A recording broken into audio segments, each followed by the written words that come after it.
Hello, Kimberley Sessions. I'm Steve from Steve White and the Protest Family.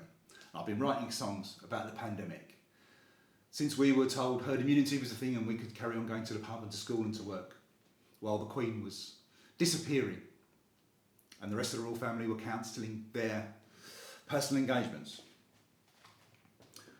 Part one of COVID-19, the rock opera, I put out on Punk for the Homeless a few weeks ago, but this is the first time I'm having a go at part two. It was the first sunny day of the spring and a Sunday, so people went to the park, in spite of government guidance which insisted on only leaving the house for work, food, medicine or exercise, and the Health Secretary's holy trinity of exercise: run, walk, cycle. But how do you exercise when you're 6 years old? Or how do you exercise your 6-year-old? People without access to private gardens were being told what to do by people who did. The police were mobilised to break up family groups enjoying the weather and move on elderly folks sat on park benches taking a rest during their constitutional. Local authorities closed some parks and a more widespread ban was called for. The media swung in behind the strategy, labelling the public thoughtless, careless, selfish virus spreaders, ignoring for a moment a government short of PPE, short of ventilators, short of tests, and an administration that had turned a blind eye to its inability to cope with the pandemic since exercise sickness.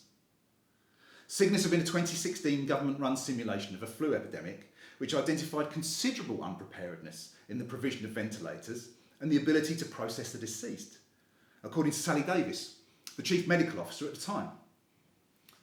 The results, predictably, were buried. Elsewhere, Matt Hancock told the Andrew Marr show that now was not the time to be discussing nurses' pay, and the total deaths approached 5,000. And whilst we were climbing the peak, the number of cases, the number of hospital admissions, the number of deaths, something else was also rising, and that was domestic violence.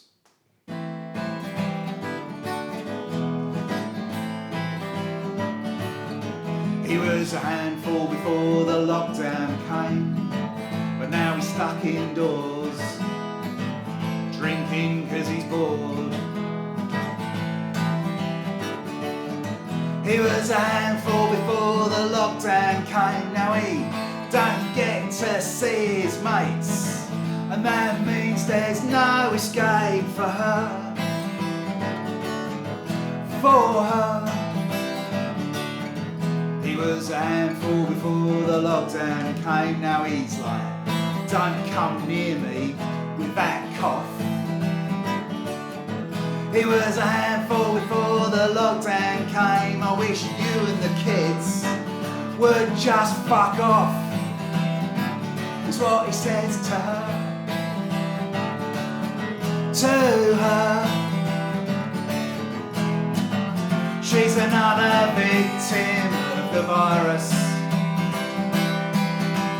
unintended consequences, hazards unforeseen, just another day in quarantine.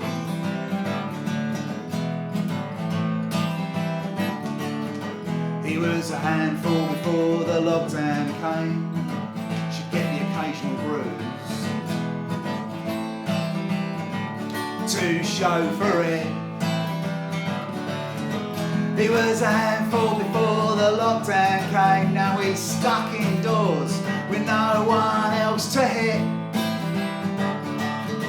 just her. She's another victim of the virus,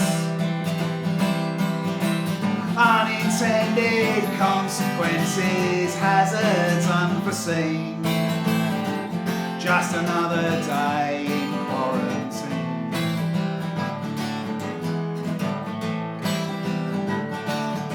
He was a handful before the lockdown came, now he's drinking silently, not coping with his anxiety. He was a handful before the lockdown came, now he's getting out of control and there's nowhere else to go for her.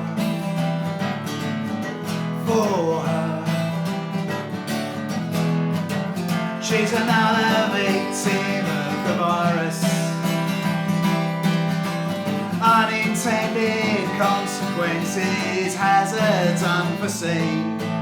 Between four walls there's no such thing as social distancing. Just another day in quarantine. Just another day in quarantine.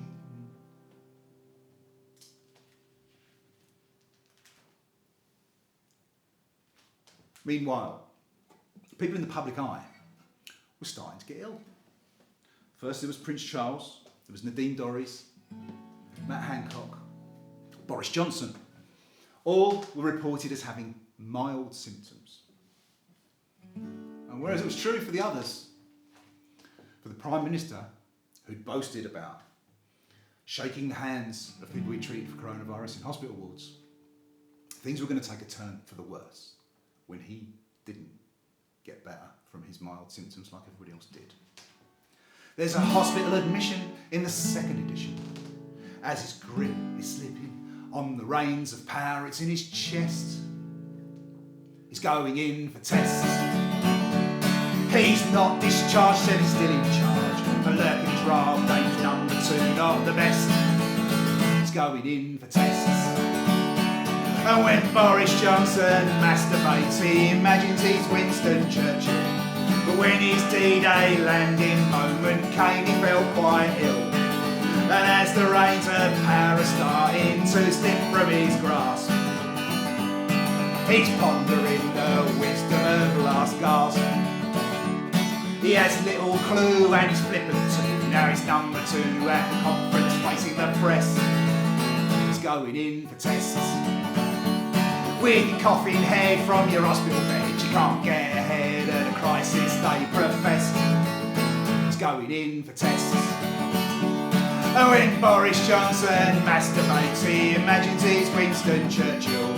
But when his D-Day landing moment came, he was quite ill. And as the reins of power are starting to slip from his grasp, he's pondering the wisdom of last gasp. There's a hospital admission in the second edition, and his hand is slipping under his gown. You'll understand, he's got time on his hands. And when Boris Johnson masturbates, he imagines he's Winston Churchill.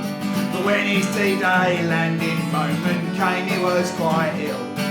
As the reins of power are starting to slip from his grasp, he's pondering the wisdom of last gasp.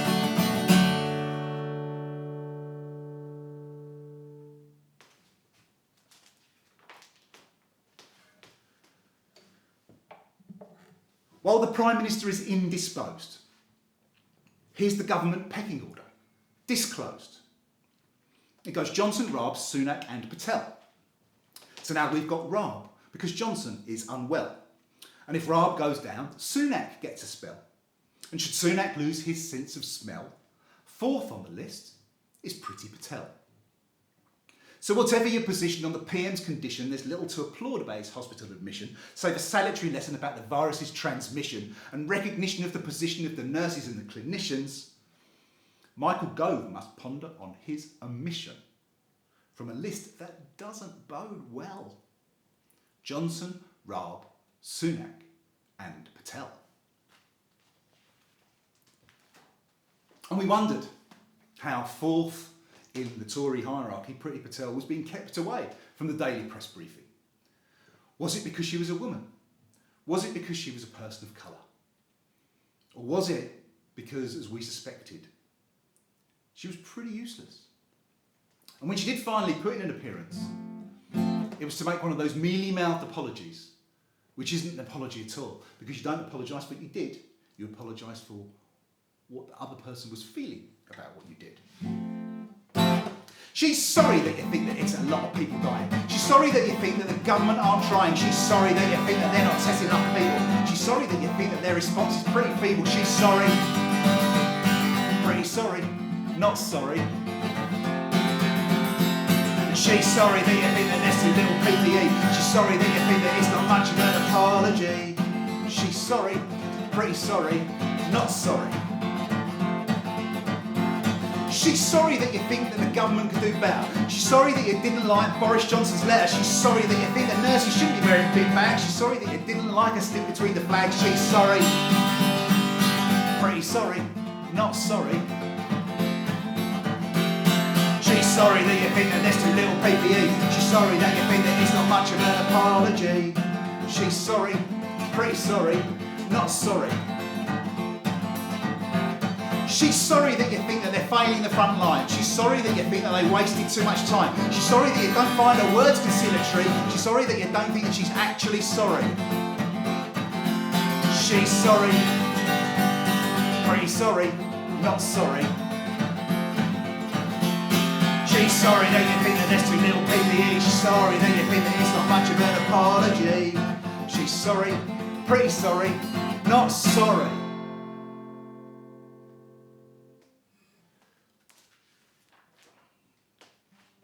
Soon, it would be Easter.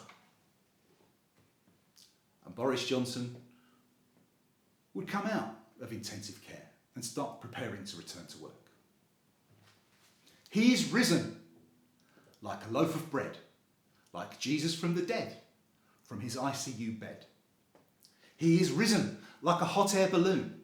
Turns out he's not immune, the blonde buffoon. He is risen like a head of steam. His dad said he's taken one for the team. He is risen like every virus measure, like your blood pressure when you got his letter. He is risen, but he's not the Messiah. He is a liar. Don't you wish this was satire?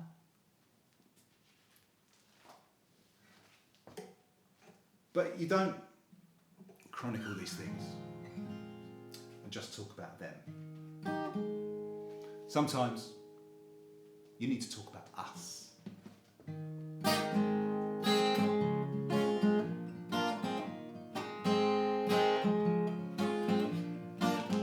Jason's lucky he's been working from home.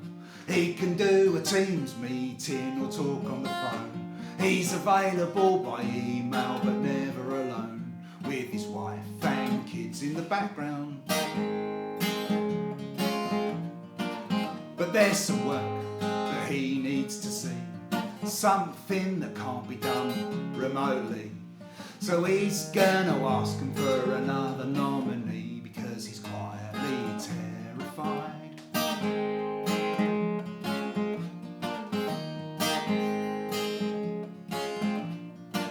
And Joanne is going supermarket shopping.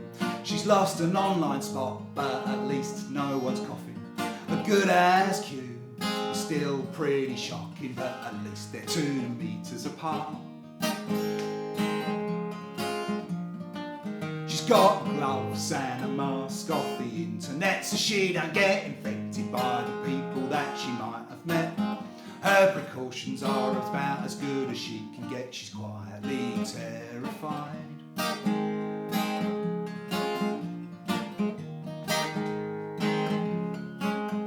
Now Jason and Joanne are of key worker status. They're part of the local government apparatus, but they're unlikely to actually say to us they're working on the front line. 'Cause Jason and Joanne should try being a nurse or a doctor in the NHS, or driving a hearse, or driving a bus, which is probably worse. They're quietly terrified.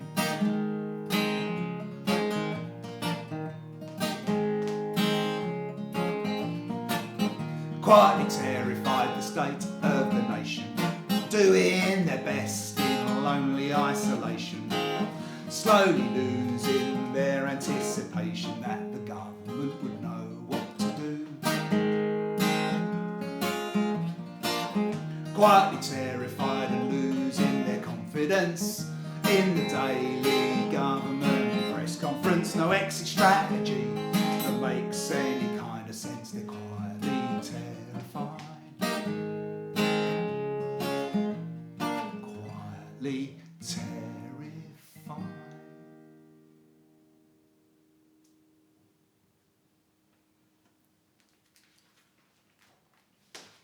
And whilst we're talking about us, the national PPE shortage means that not only doctors and nurses, hospital workers, cleaners, porters, people in care homes, no one's got the right protection. If you work at a building site, even if you've just got to travel on the tube to get to wherever it is you've got to go, because you haven't been furloughed, because that's been voluntary for a lot of the big companies. So it's a question that's on everybody's lips. Zorro, the Lone Ranger, Phantom of the Opera, Darth Vader, Batman, Batgirl, he's better, Wolverine, FIFA Vendetta, Optimus Prime and Leatherface, Stanley Ipkiss is pretty ace, Sharpie wearing a mask, Zorro, the Lone Ranger, Phantom of the Opera, Darth Vader, Batman, Batgirl, he's better, Wolverine, FIFA Vendetta, Optimus Prime and Leatherface, Stanley Ipkiss is pretty ace, Sharpie wearing a mask, the Teenage Mutant Ninja Turtles, Raphael's red, Donatello he's purple, Leonardo, Michelangelo, the Green Hornet and Kato too, Mexican wrestlers, Wonder Woman, Spider-Man could but Peter Parker couldn't, Sharpie wearing a mask, Zorro, the Lone Ranger, Phantom of the Opera, Darth Vader, Batman, Batgirl, he's better, Wolverine, FIFA Vendetta, Optimus Prime and Leatherface, Stanley Ipkiss is pretty ace, Sharpie wearing a mask, the Teenage Mutant Ninja Turtles, Raphael's red, Donatello's he's purple, Leonardo, Michelangelo, the Green Hornet and Kato too, Mexican wrestlers, Wonder Woman, Spider-Man could but Peter Parker couldn't, Sharpie wearing a mask, Catwoman, Doctor Doom, Hannibal Lecter, Ghostface 2, Billy Gascony, the Jigsaw Killer, but not Michael Jackson in Thriller, Captain America, The Flash and Highwaymen War, there's for cash. Sharpie wearing a mask, Sharpie wearing a mask.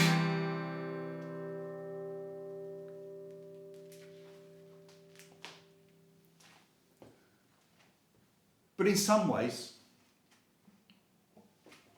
not many, granted, when you look at the international comparisons, but in some ways, it could be worse. You could be living in America.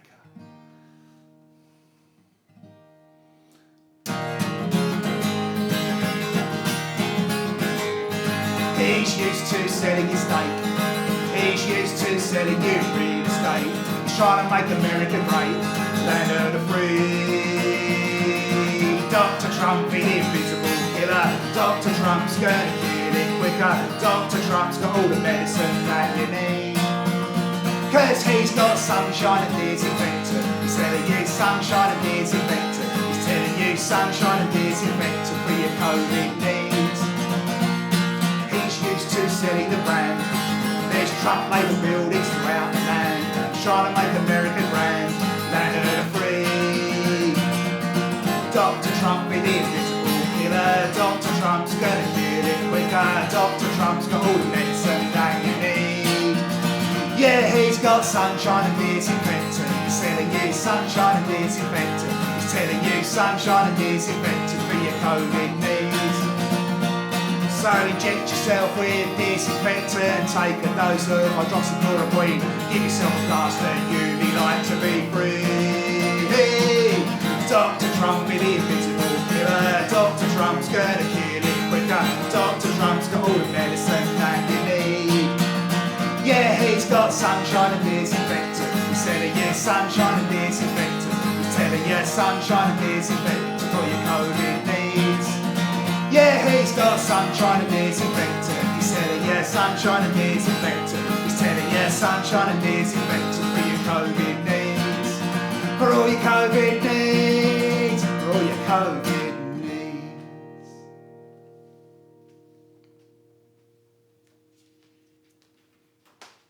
It's been a whistle-stop tour of the last few weeks of the coronavirus pandemic in the UK. But I'll leave you. Well, we met Jason and Joanna earlier, exploring them, being quietly terrified. And I'll leave you with where Joanna and pretty much all of us are.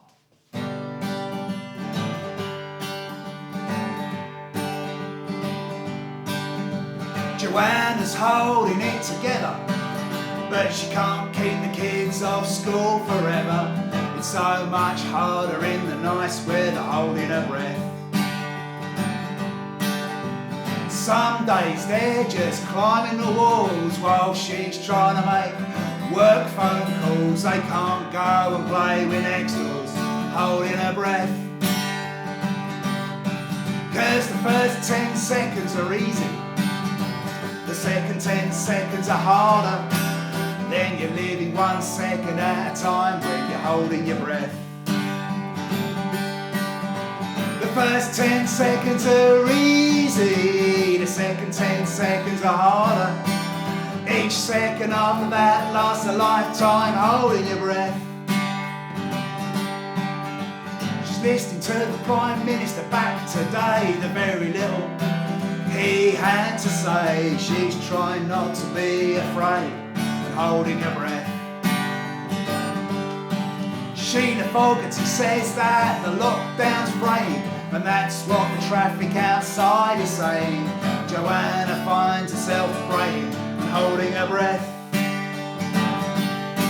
'Cause the first 10 seconds are easy, the second 10 seconds are harder.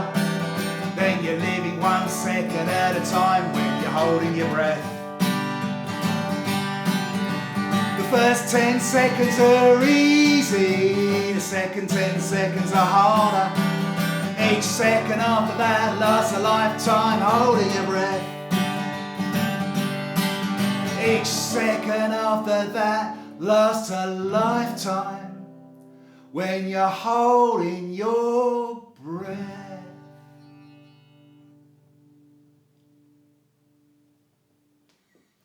Well, thank you. I hope you enjoyed that. Look after yourselves, look after each other, be alert in your communities.